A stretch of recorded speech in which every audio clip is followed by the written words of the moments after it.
ഇന്നൊരു super chicken കറി പത്തിരി ഉണ്ട്. അരിപ്പത്തിരി എല്ലാവർക്കും അറിയണമല്ലോ. അതേപോലെ തന്നെ നമ്മൾ ചിക്കനൊക്കെ കഴുകുമ്പോൾ കുറച്ച് വിനാഗിരിട്ട് കഴിക്കാൻ നല്ല രസമുണ്ട്. അതിൻ്റെ ഇതൊക്കെ പൊയ്ക്കോളും.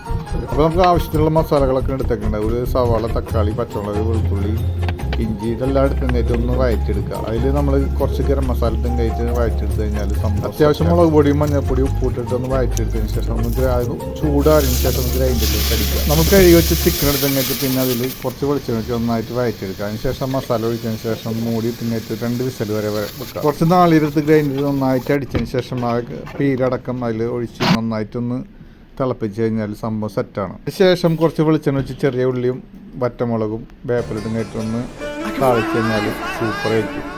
പത്തിരിയും ചിക്കൻ കറി നല്ല ടേസ്റ്റ് ഉണ്ട്. Thank you.